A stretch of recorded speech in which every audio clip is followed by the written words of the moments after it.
what is your mindset in terms of when you're trying to invest, trying to grow your net worth? Are you someone who has some form of cash buffer? Maybe not just money in the bank, but in something that is liquid enough in case you needed it. I've always said like at least a 3 to 6 month cash buffer before you start to really elevate your risk in what you're doing.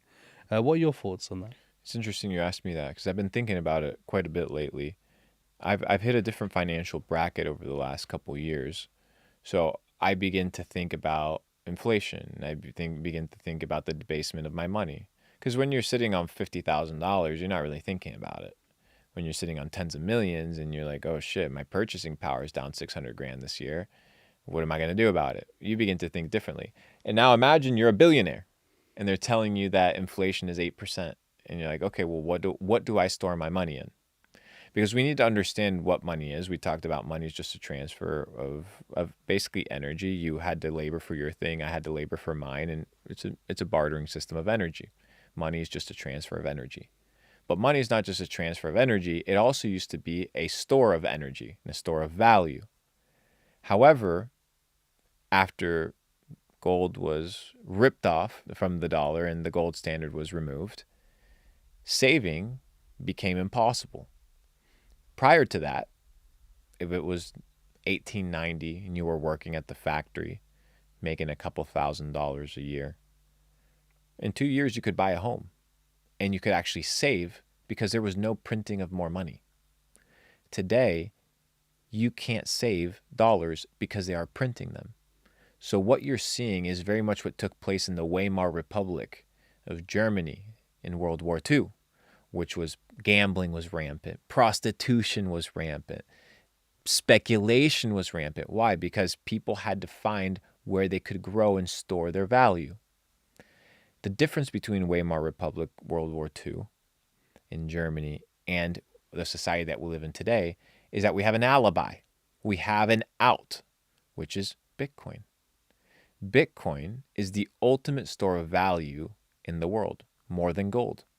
Why? Well, number one, how much gold exists? Do you know? How much gold emerges out of the ground and gets mined and licensed and tracked and serial number stamped every single year? Do you know? Okay. So you don't even know the supply of this thing that they told you is a store of value. Okay. Well, okay, but people can still use it. Okay, I understand. Well, what can be a store of value? Well, we need to find how to do what? Transfer the purchasing power of today into the future. That is the name of saving. Your ability to spend in the future what you currently have. But you can't spend in the future what you currently have if they're slowly stealing it from you via inflation. So you need to store it in a different asset. So you store it in an asset that is finite. What is a finite asset that requires real energy in order to be created? Bitcoin. Bitcoin requires X amount of energy units in dollars in order to be created. So you know that the fair dollar value of a Bitcoin is in direct proportion to the energy that it was required to create. Because this goes back to the second law of thermodynamics. Energy can neither be created nor destroyed. It can only be transformed. So by injecting fiat, you're injecting false energy into the system. The system is going to reject it naturally because it's outside of natural law. So you're expecting a reaction, you're expecting stimulus, but you're injecting fake energy. And remember, energy, money, is a cumulative of the community, a cumulative of the effort of people. So if you're injecting fake money, what you're doing is you're producing fake energy.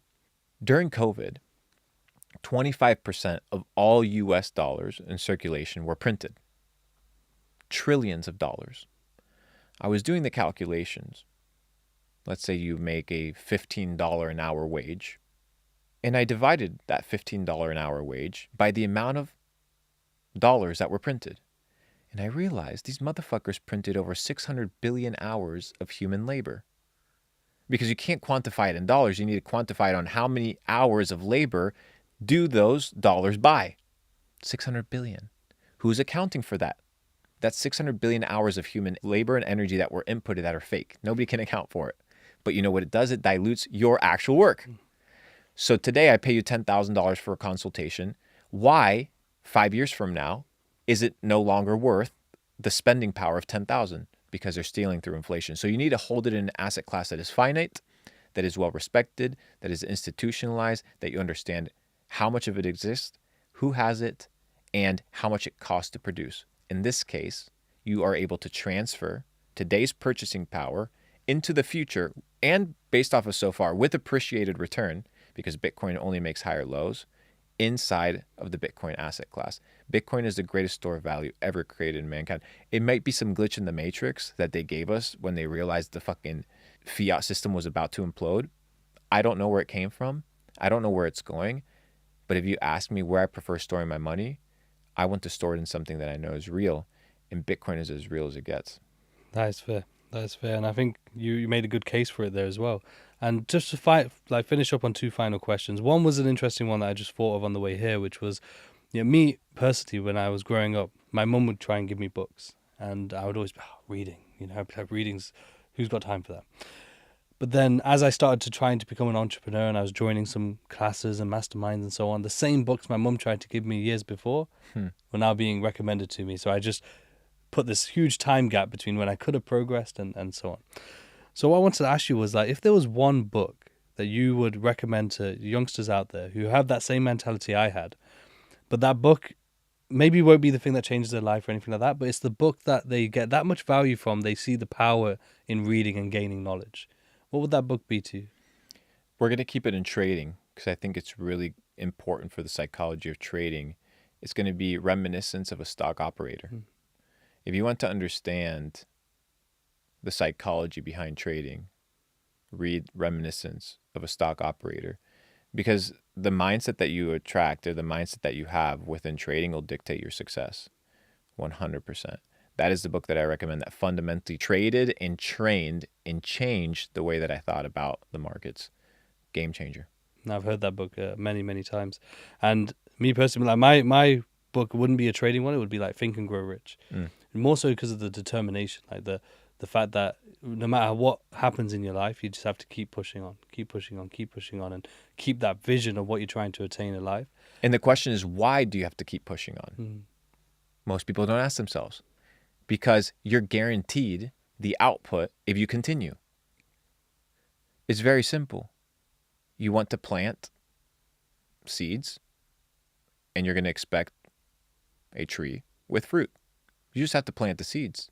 You don't have to worry about when the tree is going to flourish, when the fruit's going to come. It's going to do its natural thing, with or without you, whether you get angry, you want to speed it up. Just plant the seeds. I agree with you. Definitely. I mean, time horizons is so important.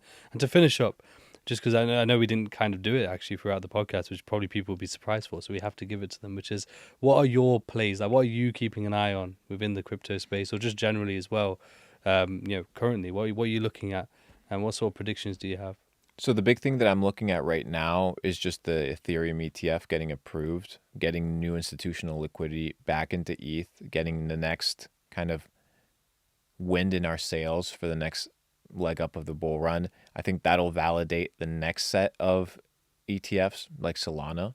Once we start getting altcoin ETFs, the market is going to become absolutely full of liquidity. It's going to be something that we haven't witnessed before because institutional money is going to pour in. That's the biggest thing I'm looking at. The bull run's just getting started. If you want to play main chains, the best chains to be playing right now are where the attention is: Solana, Ethereum, and TON. TON is the open network. Super invested in that ecosystem, obviously. 900 million users on Telegram. They have the attention. Solana, they own the game when it comes to your fast day trades, when it comes to your flash trading, when it comes to your degen ecosystem. And obviously you have most of the projects that are built on crypto nowadays, they're built on Ethereum. So it's already the monolithic layer. It's the foundational layer of what a lot of people use in crypto. So at a foundational layer, I've been looking at these three asset classes. And inside of that, I'll invest into different projects. But those are the three ecosystems, the three main places that I'm looking. I see a $400 Solana, $8,000 to $10,000 ETH, $25 TON over the next 18 months. Well, I really appreciate that, and I appreciate you being here with us today. Everyone at home, make sure you drop a comment with your biggest takeaway from this episode. There'll be other episodes on screen here, the Day Trading Show as well. Check that out. Make sure you hit subscribe, and until next time, everyone, take care.